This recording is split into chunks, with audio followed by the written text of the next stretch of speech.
All I hear is talking, I don't sweat that. If they don't trust me either, I respect that. But she be down the ride, oh I bet that. Ooh, I slide for my people, don't forget that. Don't forget that, don't forget that. Ooh, I slide for my people, don't forget that. Don't forget that, don't forget that. Ooh, I slide for my people, don't forget that.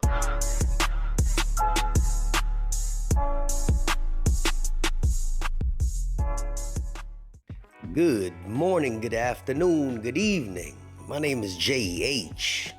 How y'all doing, Postal family? Is everybody good? Is everybody cool? Everybody clean? Are you crisp? Are you feeling irie today? Yes, let's talk. We're almost there to the new year. Y'all probably stressed out today with all those returns, 3-day weekends, madness, pure fooliocracy. Jay made that word up, fooliocracy. I came up with some stuff. Listen, before we get into the video, I want to thank you guys for riding with me for my last few years. It's been about 3.5, maybe 4 years that I've been doing it. Maybe 4 years, give or take.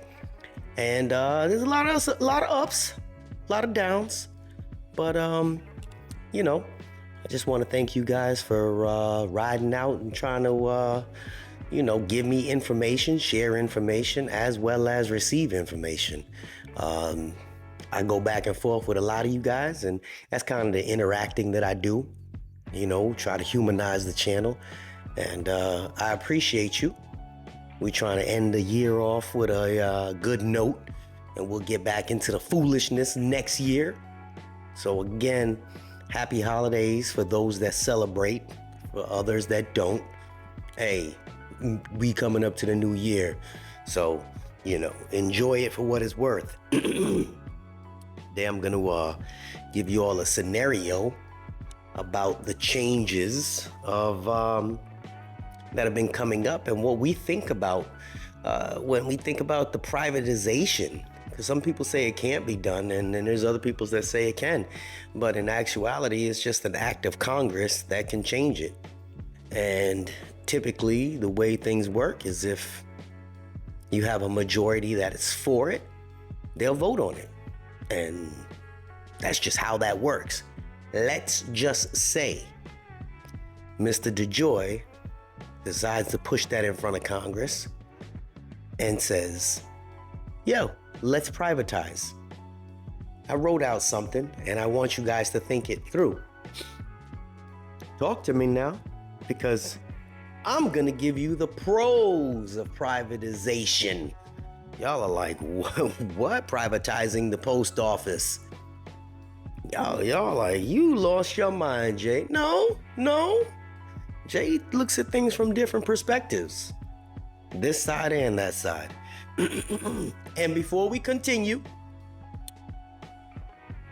just understand this is just an opinion piece. So please, don't take this seriously. The thoughts behind it are realistic, but don't take it like, oh, it's going to get privatized. All right. So the pros of privatizing the postal service, number one is efficiency. This is a fact. If you didn't think about it before, efficiency, when a company is privatized or a private company, they operate more efficient, and it potentially leads to cost savings and improved service. So you guys hear about, UPS does this way and FedEx does things that way. Well, they're private companies, so they earn more money. So when they earn more money, they make things operate differently. So you look inside of some of their warehouses compared to ours, y'all will be flabbergasted. Innovation with technology. We just saw a video not too long ago with Amazon and their robots. Oh man, there's one with Elon Musk. This dude got a robot that does everything. Increased competition. So the one thing that I noticed that Mr. DeJoy was talking about is trying to be competitive with the other package delivery companies. That's what he said, which leads me to my actual video. When you have competitiveness with other companies, that leads to people, them hiring people to create new technology to make your company run more efficient. It's a looping circle. And it offers different services when you innovate. I know he used that word a few times, innovate, think of things that are new. That's why we brought him in, because he's an outsider. Thirdly, flexibility. Private companies have more flexibility to adapt to changing markets. I know I may be speaking Spanish to some people, but there's a lot of people that get what I'm talking about. Amazon was once simply a bookstore. That's all it was. They had a bookstore. What was it? A Kindle or whatever it was. And now look at them. They're a global conglomerate. Think about that.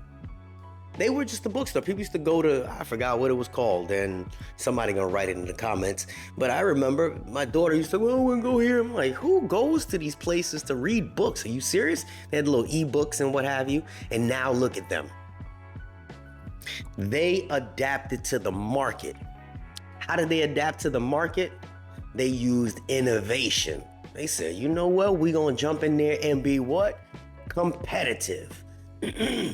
Which led to them trying to keep up. They created more technology, which led them to be more efficient. Jay, but we deliver all that shit. Chill. We're talking about what happens if we were to privatize. All right? So that's what happens when you're flexible. Now, the cons. We gave you 3 pros. We're going to give you 3 cons. Job losses. They don't need half of you. Sorry. Privatization is gonna result in job loss and companies. In companies, because they aim to streamline new technology like they're doing now. So the cons are they're going to cut jobs, guaranteed, so that they can get better operations because people are stuck in their ways. So if they do privatize, just know they're gonna cut jobs. And there's something, I was watching another video, and the lady was talking about why billion-dollar companies have people that sit at the top, and every few years, they switch the people out, the people that work underneath them. The reason being is people have a goal. Let's say you got an executive board or whatever it is. People have a set goal. And then once they accomplish that goal, the people that are in that set, they don't really want to look past it. So what they do, top, they get rid of the middle or right below them and get new blood in that have higher expectations. So they basically not even recycle, but they just get rid of some, get some new fresh faces in with fresh ideas. So that's why the job losses tend to happen. Service. The cons. Rural areas will be affected. And because rural areas, it costs more to deliver there. That's why Amazon passes it off to us. So they're gonna, the rural areas are gonna suffer, basically. The rural areas are gonna suffer. The rural carriers would suffer. I don't think that they'd even keep rural carriers around. I think they would just turn it into just carriers, period.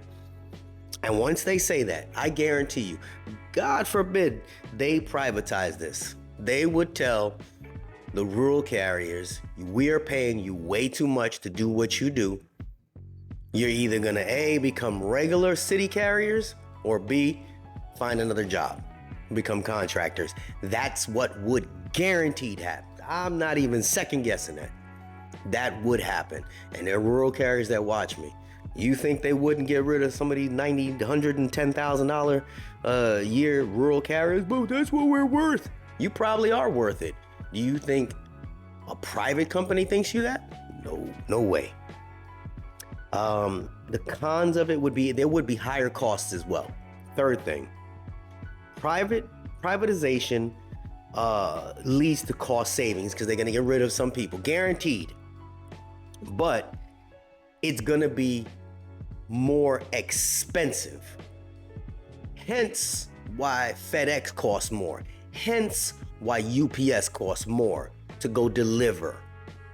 So a private company is going to charge the customer more, guaranteed.